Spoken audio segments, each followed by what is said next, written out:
three prelude to wars. Jefferson had put in the Embargo Act, which basically stopped trade with foreign nations. The Embargo Act was Jefferson stopped trade with foreign nations. Okay, he thought that this would help or put pressure on England and France to stop stealing our ships and impressing our soldiers. But it backfires on us. And it hurts our trade. Who are the big traders in our country? What region are they from? Oh, we're talking about Americans. New England. Oh. New England is where our trading partners, our merchants, were heavily located, was in that region. So New England was heavily affected by the Embargo Act.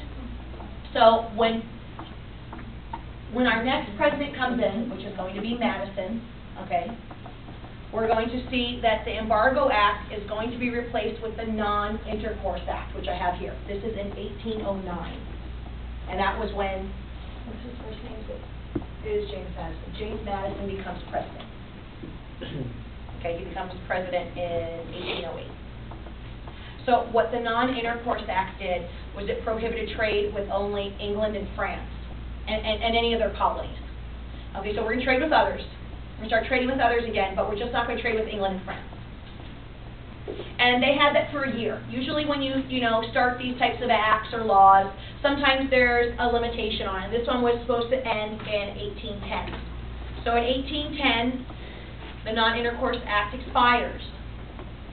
And then it was replaced with a new law. And I don't have the actual name for it, but when the law was basically that we would reopen trade with England or France, whoever first said that they would no longer take our ships.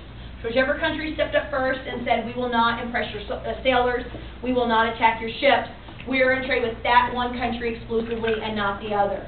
So it was going to be England or France. Does that make sense?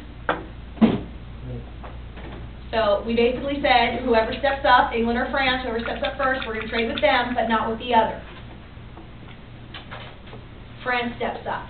Napoleon comes and says, okay, we will leave your boats alone.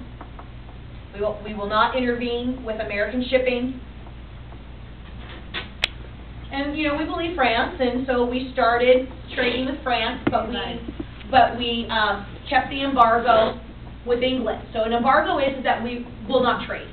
Okay, so we put an embargo back on with England. But the French continue to impress our soldiers. Americans are really confused.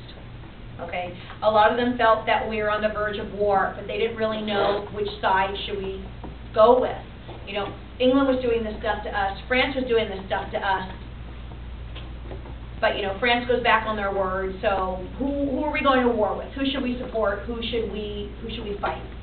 So there were Americans at this time. There were some young congressional Republicans, and they called themselves the War Hawks, and they were pro-war, and they encouraged a military response to foreign challenges, to anybody that's going to challenge us.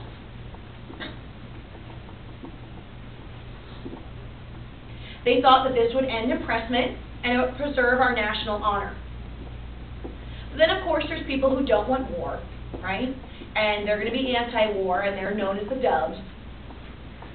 And they're trying to avoid war. They wanted to stop the impressment, and they wanted to preserve our national honor. So those are the reasons of why to go to war, what they were saying.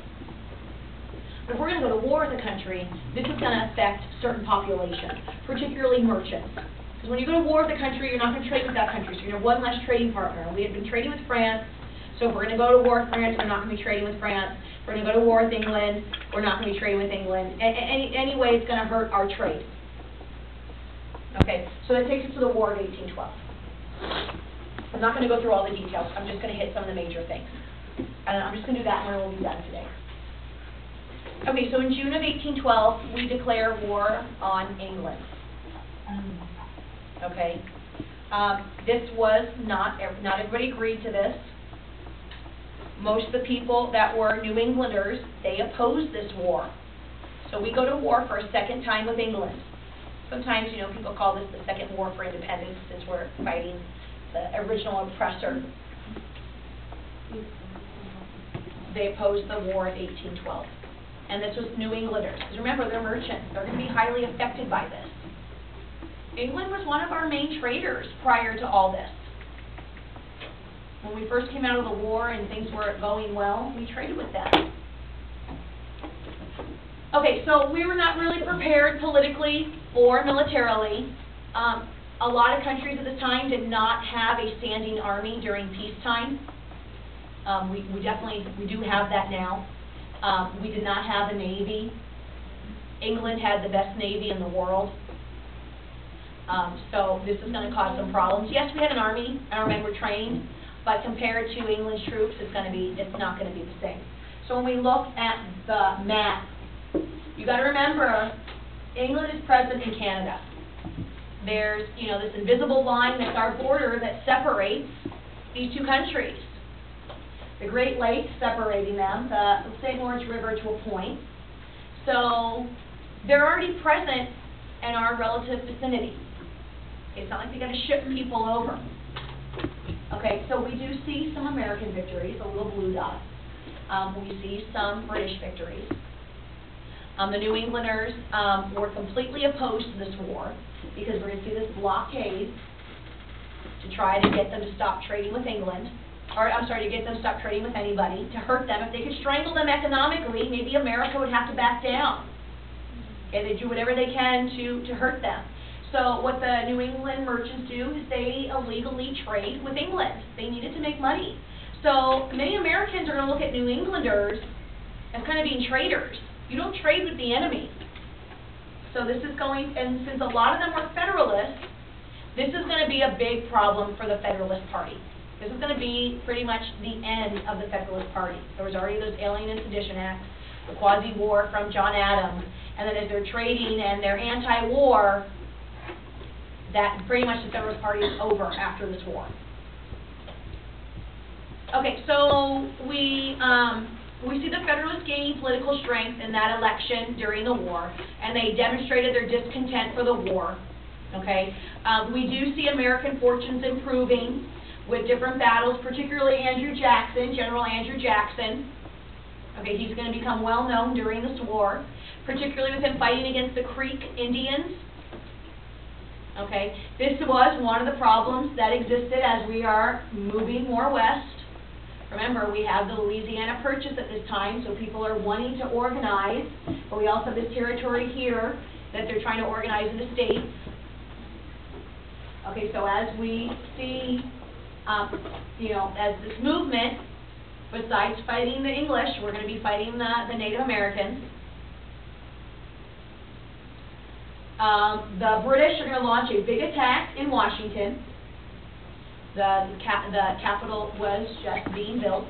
Okay, it was in the process of being built. It wasn't completely done. Many buildings are going to burn down or catch on fire. Not necessarily burn down, but be destroyed by fire. The Capitol was on fire. Part of the White House was destroyed. Other public buildings were set on fire. Many of the buildings. At Fort McHenry, which is right here, this is with the battle that we see the writing of the Star-Spangled Banner. We tried to invade Canada. Doesn't really work. We're not successful. But as the war kind of drags on, England just kind of decides that there really was nothing more to gain. So we decide to sign for peace. So we see a peace treaty being signed. Okay, they start to negotiate peace to restore basically the pre-war conditions. Nothing changed. There really was no change of hands of any territory. Because communication is really slow. Jackson is down in the south at this point. He doesn't know that the war is over. He continues to fight and have some serious victories. So, his name becomes even bigger during this time. This is what's going to lead him to become president much later. We were at the 4th president, and he's going to be our 7th. So a few presidents later, he will get recognition. Okay, that's it for today. We will talk about the treaty tomorrow.